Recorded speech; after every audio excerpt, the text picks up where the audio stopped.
आणि जर पूर्ण जर टर्नओव्हर काढला आपण पूर्ण आता स्टार्टिंगपासून इनिशियल स्टेजपासून तर आत्तापर्यंत तर एक 15-1 लाखापर्यंत आपला आत्तापर्यंतचं सेल झालेलं आहे. म्हणजे स्टार्टिंग इयरपासून तर आत्तापर्यंत.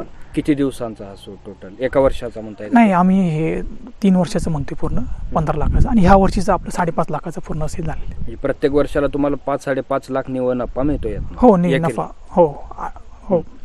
मग आता तुम्ही त्यामध्ये समाधानी आहात का? भरपूर. मी तर लोकांना अजून प्रोत्साहित करतो की तुम्ही हे लावा, पण लोक कसे की ते इनिशियल खर्च बघूनच त्याच्याकडे वळत नाही. बरोबर. मला तर हे फळ असं वाटतं की नॅचरल आहे, शरीरासाठी खूप चांगलं आहे. दुसऱ्या फळांवर जास्त प्रक्रिया म्हणजे जास्त रासायनिक फवारणी करावी लागते, आणि हळूहळू लोकांना कळायला लागले की ड्रॅगन फ्रूट खायला पाहिजे वगैरे, डॉक्टर पण सांगतात. तर याची लागवड जास्त प्रमाणात झाली पाहिजे. हा, जास्त प्रमाणात झाली तर एकदम बेटर आहे.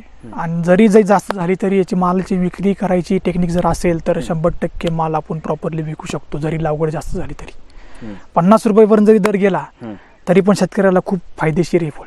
ओके. याबरोबरच तुम्हाला म्हणजे तुम्ही शेतकऱ्यांसाठी किंवा तुम्ही स्वतः रोपं वगैरे विकता? हा, आपण सध्या रोपं पण आपण स्वतः बनवतो प्लॉटमध्ये.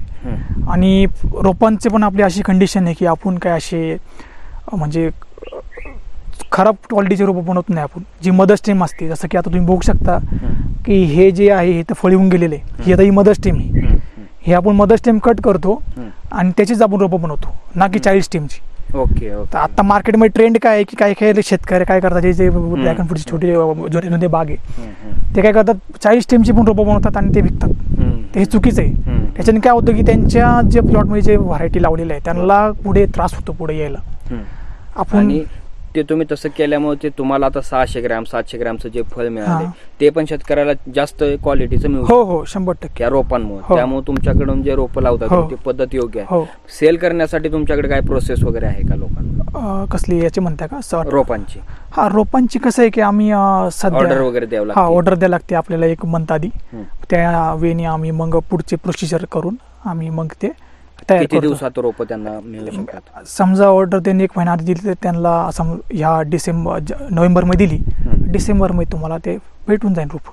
बरोबर. असं. मग आता ह्या शेतीबद्दल तुम्ही शेवटचा काय सल्ला सांगाल?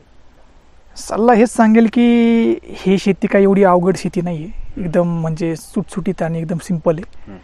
याच्याकडे फक्त बघण्याचा दृष्टिकोन लोकांचा चेंज झाला पाहिजे, की ह्याच्यामध्ये लोकांचा दृष्टिकोन असा आहे बघायचा की याला खर्च खूप जास्त आहे आणि ह्याचा विक्री कशी करायची, याचा कधी कधी जास्त मार्केट डाऊन होतं वगैरे.